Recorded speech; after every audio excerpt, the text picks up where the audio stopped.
Bom dia a todos, amigos. Estamos online mais uma vez aqui no Facebook do Centro de Tratamento Bezerra de Menezes. É um prazer receber vocês aqui. Só lembrando que todas as terças-feiras, a partir das 10 da manhã, nós temos o Papo do Bem, que é uma conversa que a gente criou aqui com os nossos profissionais para tirar dúvidas de vocês. Apresentar um pouco da instituição, do nosso trabalho, conversar um pouco, ter uma conversa um pouquinho mais próxima, que vocês podem participar, enviar perguntas, vocês podem dar opiniões, dar sugestões, e a gente está aqui para estar conversando, fazendo essa linha direta com vocês. Só antes de começar a nossa conversa, eu queria já convidar todos vocês para compartilhar o link aí do vídeo, para os seus amigos assistirem. Se vocês puderem marcar pessoas que vocês acham que se interessariam pelo assunto, seria legal também para a gente aumentar a nossa comunidade aqui. Hoje nós vamos estar conversando com a nossa equipe de psiquiatria. Nós estamos com o tema de desvendar um pouco do que é a internação psiquiátrica. Existem muitas dúvidas que pairam sobre esse tema. As pessoas às vezes começam a confundir um pouco ou imaginar como é o interior de um hospital psiquiátrico, de como que é uma internação.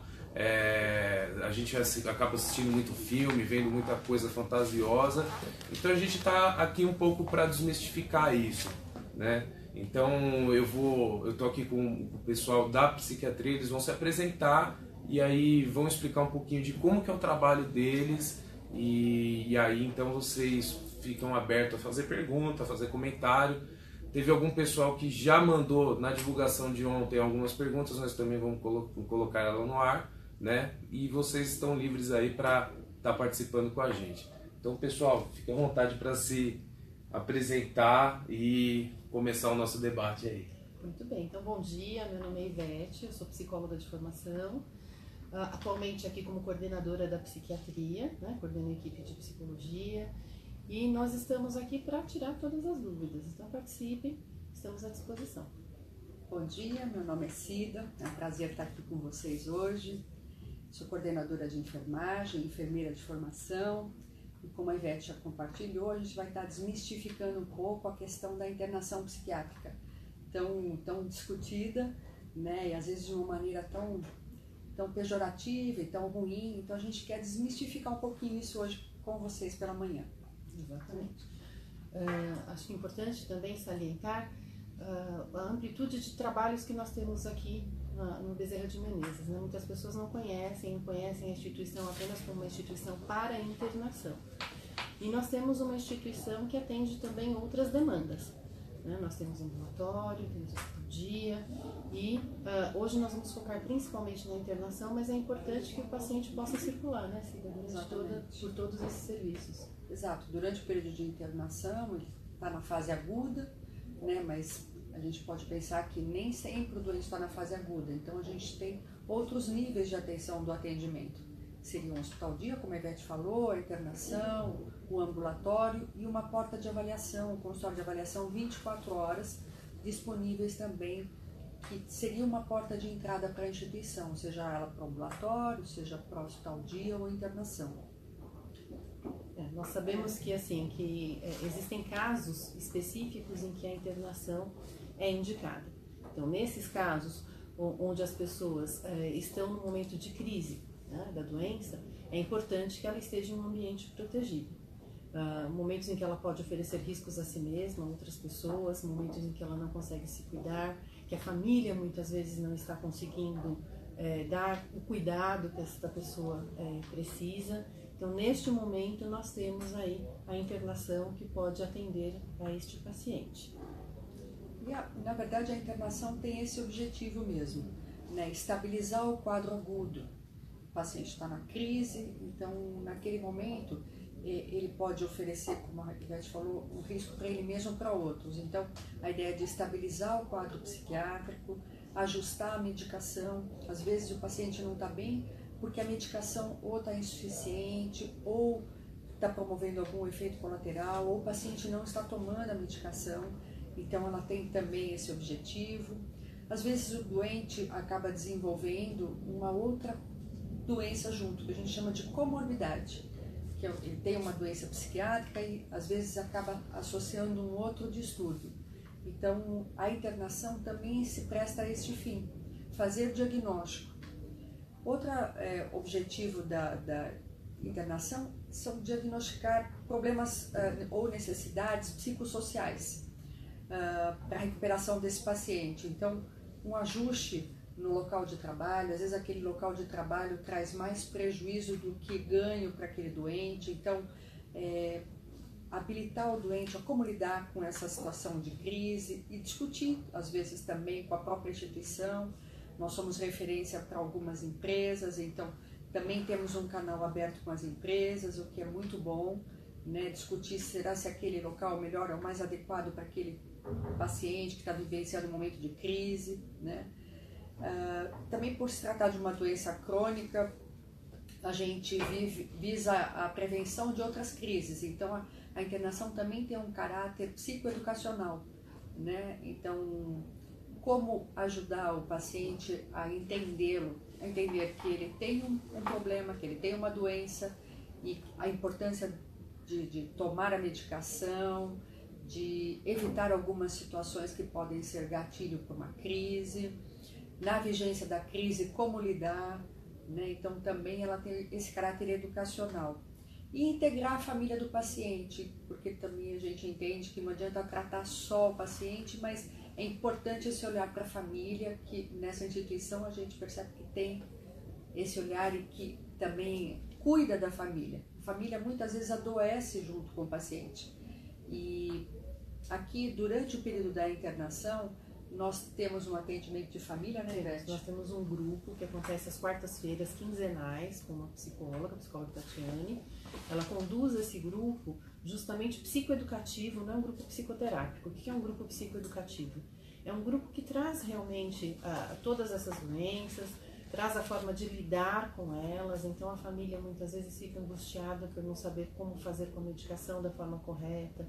Essas coisas que a Cida citou, por exemplo, de como trabalhar essa doença, como que a pessoa se reinsere no meio social, como que ela lida no trabalho, no dia a dia.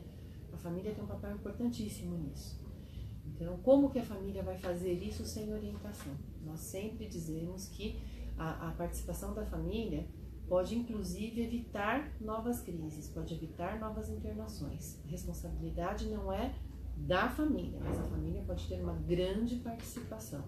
Quando ela se orienta, quando ela participa de um grupo como esses, além de ela receber toda a informação de forma adequada, ela vai conseguir lidar com esse paciente, porque nós sabemos que ainda a doença, a saúde mental, quando se fala, ainda é um grande tabu para muitas famílias, e as famílias precisam ouvir até outras famílias com o mesmo problema.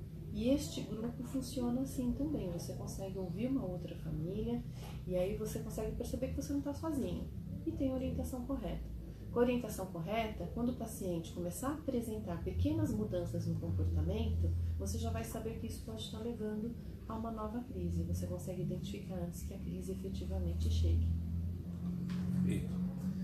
Só fazendo uma pequena ponte aqui sobre o que vocês falaram, até já surgiu esse assunto aqui no chat. A internação, ela serve para estabilizar o quadro. Então ela não é efetivamente o tratamento a longo prazo, né? Ele não vai trazer um resultado a longo prazo além da estabilização do quadro. Então é legal até porque teve uma senhora que comentou aqui, mas eu sempre mando um familiar meu para uma outra instituição e aí eles dizem para mim que é para dar um descanso para mim e um descanso para ele, e ele nunca volta bem. Então, quando a pessoa é internada, a gente espera que ela volte como para casa. Isso é interessante colocar, porque é uma dúvida recorrente. Às vezes as pessoas internam esperando que a pessoa volta inteira, zero, né? Então é legal comentar um pouco disso. A doença psiquiátrica é uma doença crônica, né? E o doente cursa às vezes com crises. Então há momentos nessa doença que é como uma diabetes, como uma hipertensão. O doente às vezes tem um momento que a pressão está mais alta, e assim é na doença mental. Há momentos que o paciente está em crise. A internação tem esse caráter de cuidar do doente na crise, mas o doente vai precisar sim fazer um acompanhamento ambulatorial para que ele tenha uma qualidade de vida melhor, que ele possa ser produtivo, né? Que ele possa interagir, que ele possa trabalhar com uma qualidade melhor, né? Na vigência da luta antimanicomial, a gente sabe que muitos hospitais psiquiátricos fecharam e que esse modelo da internação prolongada foi sendo desconstruído. Então hoje a internação de fato tem mais esse caráter mais breve de tirar o doente da crise mesmo. Acho que é muito importante também que muitas vezes o doente está em casa e não está fazendo uso correto da medicação, não está fazendo psicoterapia, a família também não está em tratamento, e aí leva para uma internação. Não estou dizendo que esse é o caso da pessoa que fez a pergunta, né? Mas assim, o que precisamos ver? Precisamos ver o conjunto. Então, assim, como está essa família? Então, o paciente vem para a internação, muitas vezes pode ser um momento para a família descansar? Por um lado, sim. O paciente está sendo cuidado enquanto está internado, mas a família precisa seguir as orientações que são dadas. Então, durante a internação, ela vai acompanhar, né, todo esse trabalho, vai entender um pouco mais sobre essa doença, se ela participar de um grupo psicoeducativo, se ela for, muitas vezes, as nossas famílias aqui, a equipe encaminha a família para psicoterapia também. Né? Porque muitas vezes a família toda adoece, então precisamos de que a família se fortaleça. Ninguém dá o que não tem, então eu preciso me fortalecer, né, para que eu possa ajudar a outra pessoa. Então quando eu me fortaleço e a pessoa está em tratamento, eu consigo dar uma respirada, né, e agora ver dentro do quadro deste paciente o que é possível ele melhorar. Exato. Né? Porque cada um tem, assim, não podemos dizer todos iguais, né? É um indivíduo.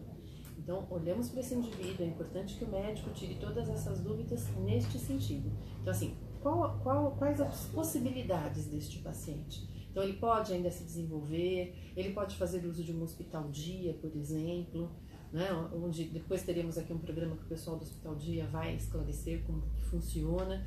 Mas muitas vezes pode ser um recurso muito útil para o paciente e para a família. Então, cada caso é um caso. É importante realmente tirar todas as dúvidas com os profissionais que estejam acompanhando. Até teve uma outra pergunta aqui no chat, que até faz um link com isso. Ele está perguntando como que é o dia a dia de uma internação. Porque assim, ele tá dizendo assim, poxa, as pessoas ficam amarradas em camisa de força aí, ou como que é o dia a dia? Eu sei que existem assim níveis, né? A pessoa ela entra em surto e ela vai melhorando. Então é legal comentar um pouquinho assim, como que é o tratamento em surto, como que é o tratamento pré-alta, né? Dar uma dinâmica do que acontece aqui dentro para as pessoas imaginarem por dentro dos muros aqui. Verdade. A Cida acompanha no intensivo. Aliás, a Cida acompanha do começo ao fim, mas principalmente no intensivo. Então, na verdade, quando o doente chega, a gente faz uma avaliação inicial de risco. Então, quais riscos ele tem? Para autoagressão, quando ele mesmo se fere, o risco que ele tem para ferir outros, né? O risco que ele tem para suicídio. Então, neste momento, a gente o coloca numa unidade que a gente chama de intensivo, onde a gente, de fato, tem uma vigilância muito mais intensiva sobre aquele doente. No momento de uma agitação, o que a gente vai priorizar é a segurança daquele doente. Então, hoje em dia, a gente tem protocolos de contenção mecânica, que é um procedimento técnico, seguro, né, onde a gente contém, a camisa de força não existe mais, né, a gente contém com uma técnica específica e medica, e vai monitorando e preenchendo um protocolo a cada 30 minutos. Né? O paciente melhorou, imediatamente ele é liberado das contenções. Se de fato ele estiver muito agressivo, muito agitado, porque se eu deixo dessa forma, ele pode se ferir e ferir a outros. Então a gente neste momento vai priorizar a segurança do paciente. Às vezes é um paciente que tem um risco para suicídio, então eu também preciso manter uma vigilância constante sobre esse paciente para evitar que de fato ele tente algo contra ele. À medida que a medicação vai atuando e a gente vai percebendo que esse risco vai ficando um pouco menor, a gente vai mudando esse paciente de setor e vai ampliando o leque de atividades para ele. e aí então ele começa a participar das atividades de grupo na ala, de atividades terapêuticas com a terapia ocupacional, ele participa de grupos, de oficinas, nosso refeitório fica fora da unidade, nós temos uma área verde muito privilegiada na instituição, então o paciente tem a chance de caminhar até o refeitório, de desfrutar desse ambiente que é bastante favorável para acalmar a mente, né? E ele acaba participando e desenvolvendo atividades na nossa oficina de artes, que também fica fora da unidade. Tudo isso acompanhado pela enfermagem, acompanhada por monitores, ele desenvolve também grupos terapêuticos, né? As liberações elas são gradativas, à medida que o paciente vai se organizando e tem condições de participar dos grupos. Exato. Nas alas já acontecem grupos para aqueles pacientes que ainda não têm condições de participar das oficinas. Então, vem a terapeuta ocupacional até a ala, feminina e masculina, trabalha, né, atividades, temos as oficineiras também que trabalham com eles. E tem até aula de dança, né? Educação física, educação dança. física, temos um profissional aqui de educação física também. Salão de beleza. Salão de beleza para o resgate da autoestima, acreditamos que isso é muito importante. Então, o paciente vai sendo liberado para o que tem. Primeiro na ala, depois ele começa a ser liberado para as refeições no nosso restaurante, para algumas atividades de oficina, e à medida que ele vai tendo segurança, ele vai participando de todas as atividades, até que ele pode passar para outra ala, que é a reintegração, né? Eu vou até aproveitar aqui e já agradecendo a participação de vocês no chat. O Marcos Passos, ele perguntou qual que é a maior dificuldade de lidar com o paciente. Aliás, qual que é a maior dificuldade de lidar com o paciente ou com a família do paciente? E a Luciane perguntou qual que é o diferencial do hospital em relação aos outros. Eu até já fazer o link das duas perguntas, porque a gente falou que nós temos aqui salão de beleza, que a gente tem atividades físicas, que a área verde do hospital ela é muito grande, ela é muito privilegiada. Até convido vocês a entrarem no nosso site, que é o bezerradmenezes.org, e darem uma olhada nas fotos, verem fotos dessas atividades, das nossas oficinas, conhecerem o hospital por dentro mesmo.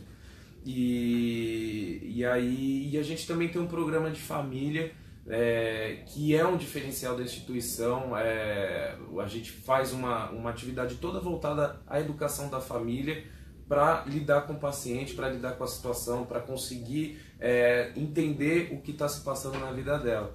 E aí seria legal vocês comentarem sobre esse programa de família, como que ele funciona, e já deixando respondido que dentro da nossa estrutura toda, principalmente o programa de família é um diferencial em relação a outros serviços que você pode encontrar por aí.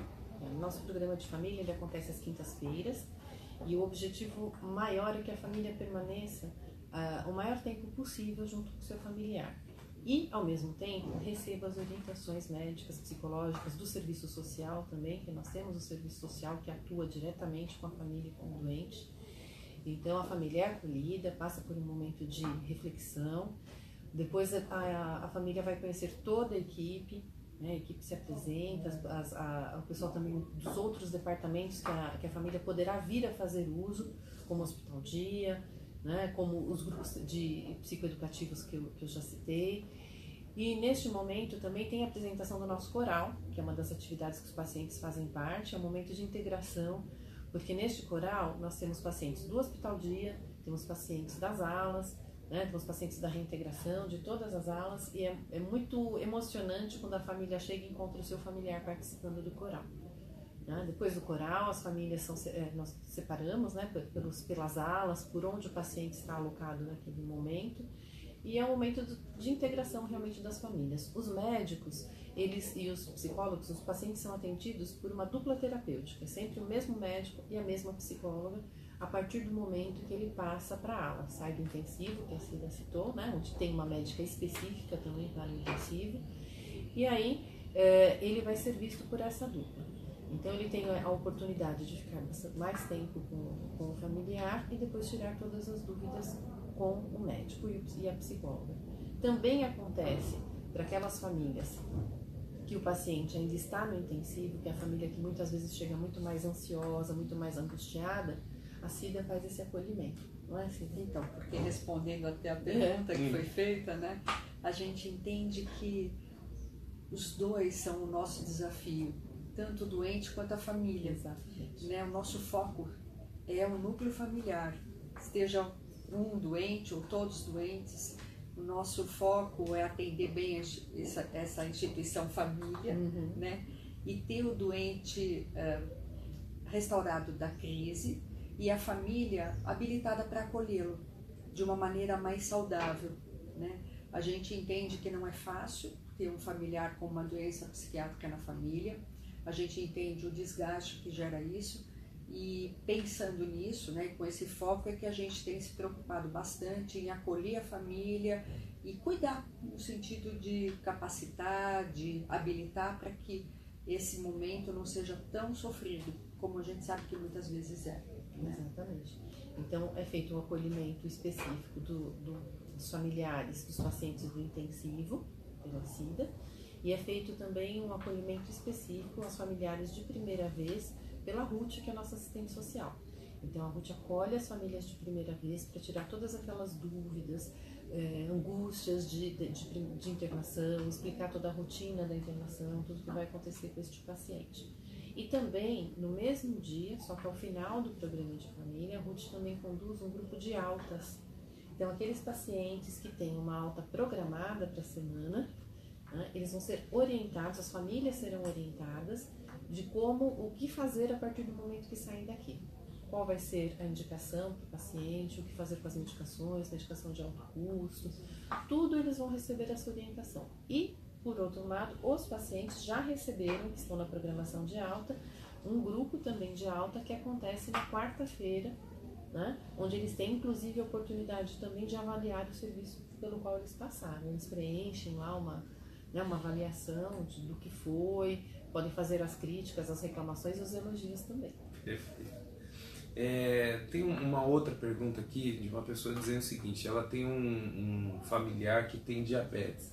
Ela está perguntando se, por exemplo, se no caso de uma internação, se a equipe faz o controle da medicação dele, né, mesmo não sendo uma questão psiquiátrica, mas sendo uma questão clínica, se existe esse controle ou se ele vai ter que ficar responsável pela medicação dele.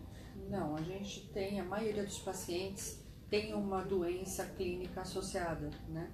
Então, em função disso, nós temos um médico clínico que passa todos os dias e avalia, e nós da enfermagem que fazemos o controle e a estabilização junto com a equipe médica desses quadros, né? Seja diabetes, hipertensão, disfunções da tireoide, problemas clínicos que muitas vezes o doente tem uma necessidade de uma medicação de uso contínuo, da manutenção desses medicamentos.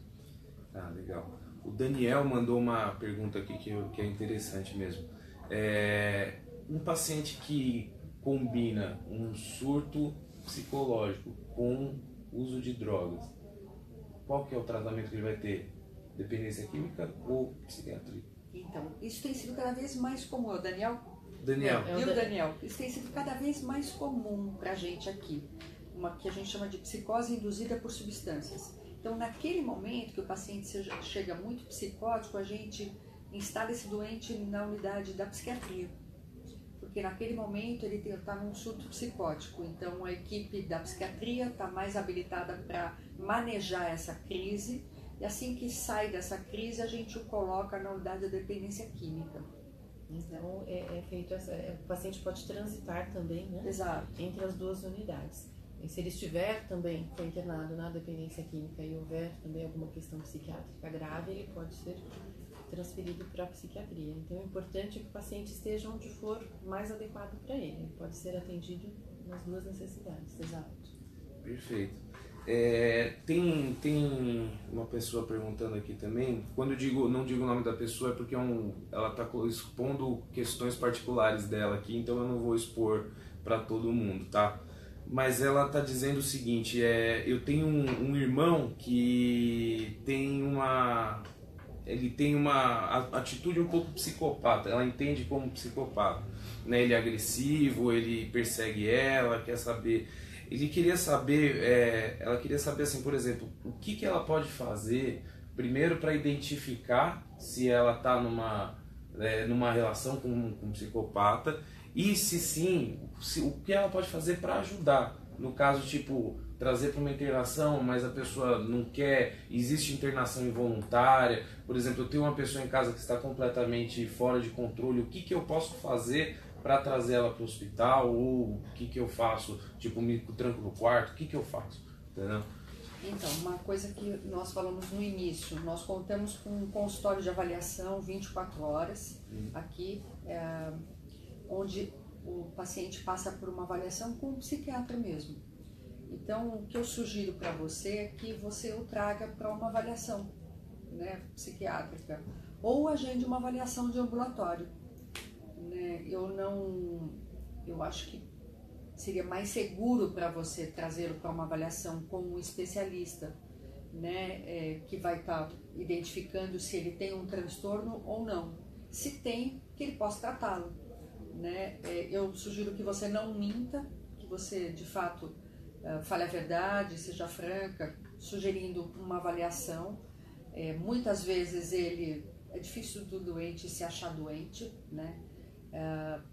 Talvez você não precisasse especificar que seria uma avaliação psiquiátrica, mas uma avaliação médica, né? Que você o percebe um pouco mais estressado, um pouco mais irritado, que você acha que seria legal se ele passasse por uma avaliação médica, porque fica difícil para a gente te dizer haja assim ou haja de outra maneira e te colocar em risco, né? Então o ideal seria que você o trouxesse para uma avaliação específica.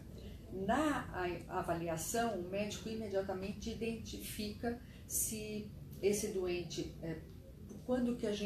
se o doente concorda com a internação, a gente diz que a internação é voluntária. Quando o doente não concorda com a internação, ele não se percebe doente, a gente o interna involuntariamente e a família assina conosco a responsabilidade pela internação. Então, aqui nós temos esses dois tipos de internação, involuntária e voluntária. Então, e a critério médico. E a critério médico. É critério da avaliação médica. Exatamente. Mesmo, por isso que eu sugiro que seria mais seguro se você o trouxesse para uma avaliação. Enquanto, né, até assim, se você tiver essa dificuldade, ele não aceita, ele não quer vir de forma nenhuma, olha o quanto nós falamos da família. Então, o que é importante é que você também procure ajuda. Então, não consegue trazê-lo, busque ajuda você. Venha, se oriente, procure, né, um médico para te atender também, para te ajudar a ficar mais tranquila e poder tomar as melhores decisões. Perfeito. Pessoal, só para encerrar, vai dar o nosso horário aqui. Tem uma pergunta que inclusive estava no nosso roteiro para responder e acabaram de colocar no chat. Que você estava comentando que o paciente ele não se percebe doente. E aí tem uma pessoa dizendo o seguinte, que tem uma pessoa teve internação, ela saiu com uma prescrição de medicação, passaram-se alguns meses, ela falou, eu estou bem, não preciso mais do meu remédio. E aí deu-se um tempo, ela já entrou em um surto de novo, e aí, não melhorei, não sei o que, o hospital não presta e tal. E é legal falar um pouco assim, essa medicação que a pessoa tem, ela vai tomar para o resto da vida, ela vai fazer acompanhamento para o resto da vida, ela vai melhorar em algum momento, o que vai acontecer? É legal a gente falar um pouco disso, porque o índice de retorno por abandono de medicação é muito grande, né? É verdade, foi bem colocado, viu, Conrado? Isso é bastante comum. O doente, então, vem no momento de crise, a gente entra com a medicação, ele melhora, ele sai bem e vai ficar bem mesmo, porque esse é o objetivo, né? Que o doente seja atendido, que ajuste a medicação e que ele volte para a vida dele normal. À medida que o paciente vê que ele ficou bem, a primeira coisa é, eu não preciso mais do remédio, e abandona o tratamento, e acaba recaindo. Então, depende da doença, o doente vai precisar tomar sim o remédio para o resto da vida, para ficar bem. E aí, eu sei que é difícil, porque vem junto o estigma da doença psiquiátrica, né? Então, se tomar remédio o resto da vida, aí eu fico me perguntando, há situações de doenças da tireoide que você precisa tomar hormônio o resto da vida. Né? Mas é difícil do doente assimilar isso, talvez porque há um estigma em cima, até do próprio doente, né? Que não se acha doente, algumas vezes o próprio efeito colateral da medicação que o doente toma faz com que ele queira parar a medicação. Daí a importância do atendimento ambulatorial, da manutenção desse paciente ambulatorialmente, né? Uma vez por mês, uma vez a cada 2 meses, para que ele possa discutir isso com o médico, o efeito colateral, a melhora, né? Vou precisar mesmo tomar, não dá para ir diminuindo. Ele precisa de um acompanhamento médico, mas o objetivo é exatamente esse, que o doente fique só bem se e mexe retome a vida na dele. medicação, né, com orientação médica. Somente com orientação médica. As pessoas às vezes têm esse hábito, né? De dizer assim, eu vou diminuir esse daqui não tá fazendo bem, não é assim. Exato. Medicação é com o médico. Então, assim, não está bem com o medicamento, está tendo um efeito colateral, não estou me sentindo à vontade, volta ao médico e diz para ele. O médico precisa te ouvir, precisa ouvir como você se sente. Pode ter outra possibilidade de medicação. Sim, a gente tem um leque imenso hoje de remédios na área da psiquiatria, e cada vez tem se discutido medicações com menos efeito colateral. Então, o ideal é que, de fato, o doente passe por acompanhamento e que lide com a doença psiquiátrica de um jeito menos preconceituoso, né? Que ele assuma o tratamento dele como algo que vai deixá-lo bem, para que ele seja mais funcional, que ele retome a vida com mais qualidade. Converse com o médico, né? Porque às vezes o paciente tem aquele receio de perguntar as coisas para o médico. Não tem que ter receio, tem que perguntar. O médico vai orientar, vai explicar por que toma essa medicação e a importância dela, né? Exato. Exatamente. Bom, gente, a gente vai encerrar. O nosso Papo do Bem, ele dura 30 minutos. A gente até passou um pouquinho, porque o papo tá bom, o papo é interessante e ele vai ser retomado. Como a gente já falou aqui no início, todas as terças-feiras a gente vai estar trazendo alguma discussão aqui na nossa página. Mas a gente já vai deixar pré-agendado que a gente vai fazer novamente, retomando o assunto, porque agora está vindo bastante pergunta e tem bastante coisa para se falar sobre isso. Mas de toda forma, se você tem alguma dúvida, não vai esperar o programa próximo para tirar ela. Você pode entrar em contato com a gente. Nós temos o canal de atendimento via WhatsApp, a gente tem via e-mail que vocês podem encontrar no nosso site. E vocês podem ligar aqui no hospital mesmo, no 4344-2222, 011 São Paulo. E aí vocês vão ter todo o atendimento que precisarem referente a qualquer problema que vocês tenham no que tange aí saúde mental e dependência química, que são as nossas especialidades. Já queria agradecer vocês, quiserem fazer uma consideração final aí, deixar um abraço para o pessoal que está assistindo a gente. Teve uma audiência bem legal e aí também o vídeo vai ficar disponível para quem quiser assistir mais tarde. Então, se você está assistindo, achou o conteúdo legal, marca as pessoas que você gostaria que assistissem, participem da nossa comunidade e vamos disseminar aí o máximo de informação que a gente puder, porque é um assunto bastante obscuro ainda para a sociedade. Tem-se bastante preconceito sobre a pessoa fazer um tratamento psiquiátrico, às vezes já enxerga ela como louca, e na verdade não é. Então, hoje em dia, várias pessoas estão desenvolvendo problemas psiquiátricos, né? A gente vive uma vida muito estressante, muita correria. Então é legal a gente colocar uma luz sobre esse tema. Então nossa missão aqui, fazendo esses papos, fazendo esses vídeos, é colocar uma luz sobre esse tema para você se inteirar e participar um pouco mais. Então, se você se identificou com alguma coisa que foi dita, conhece alguém que precisa dessa informação, marca ela, que vai ser bastante útil para ela, tá? Bom, eu queria dizer, em primeiro lugar, eu queria agradecer a toda a minha equipe, né? Acho que nós só conseguimos um trabalho como esse, né, Cidade? Porque nós temos uma equipe que trabalha unida, né? Nós, coordenadoras, somos 2 departamentos, né? E tentamos trabalhar assim unidas, e a minha equipe especificamente, eu queria agradecer muito o acolhimento e principalmente a ajuda de vocês para que tudo isso possa acontecer. Eu queria agradecer a audiência e responder uma perguntinha que ainda ficou, que alguém falou assim, qual é o diferencial de vocês? Então eu queria dizer que o nosso diferencial é que nós gostamos de pessoas, gostamos de cuidar de pessoas. Exatamente. E a gente faz isso com muito carinho. Então a gente fica à disposição no momento difícil da crise, se ela vier, que a gente possa te acolher com o mesmo carinho que a gente tem acolhido todos. Um bom dia para vocês. Bom dia. Gente, bom dia, vamos voltar ao trabalho. Um grande abraço para vocês e boa semana.